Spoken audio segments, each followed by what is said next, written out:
Hey YouTube, Logan with Hideaway Homestead here, coming to you today with a quick video on the rabbits.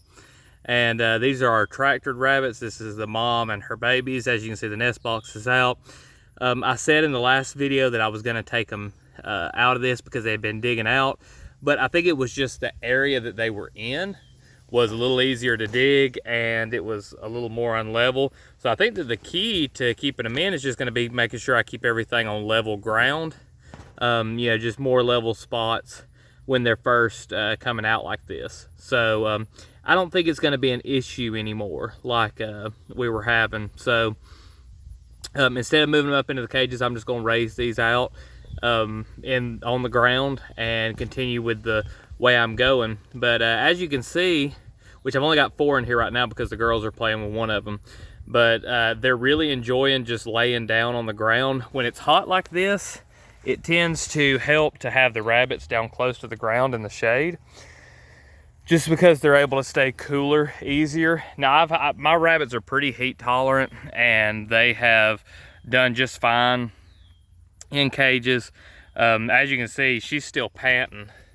It's still warm enough that they're kind of like, we don't care for this too much. But some of the rabbits, like that little guy back over there, back this side, is sitting real close to the ground and is in between those slats, so has a lot of body contact with the ground and isn't panting really at all.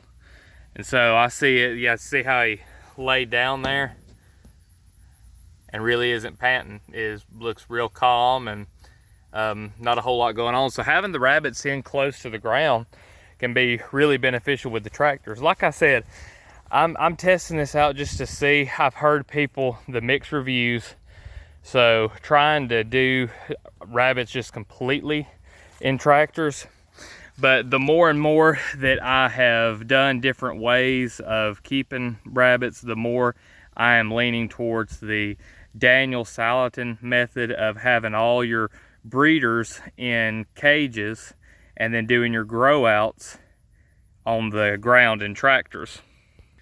So what my plan is where I think I'm going with this is I'm probably going to keep my breeders for the first couple of years in cages, and then once they get up, to 2 or 3 years old, anytime, or 5 years old, depending on how they taper off on their production, I plan on taking them and letting them basically retire in tractors.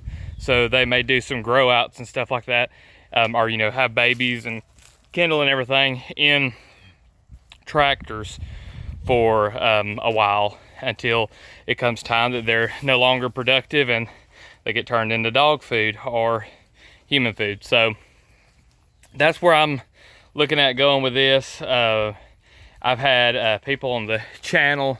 There's plenty of people that watch the channel that keep only in cages. There's plenty of people that do the tractors. I've had some colony people. The one reason that I haven't gone with colony is just because of the whole deal of not being able to control the breeding. I like being able to do that, so having them in separate pens really helps with that. But anyway, that's where we're at so far on the tractors. Gonna be doing a lot more of that, so stay tuned. Gonna be building some more tractors for chickens, ducks, and some other livestock. So look forward to that on the channel, and we'll be doing some builds. So I'll be doing some stuff like I did with the little chicken tractor and the rabbit cages that had the fodder feeder, some new stuff. So stay tuned for that on some builds. If you haven't subscribed to the channel and want to catch that kind of stuff, go ahead and do so. If you liked the video, found any value in it, please leave a like. And if you've got any comments or questions, drop those down below. And I appreciate all y'all watching, and we'll see you in the next one.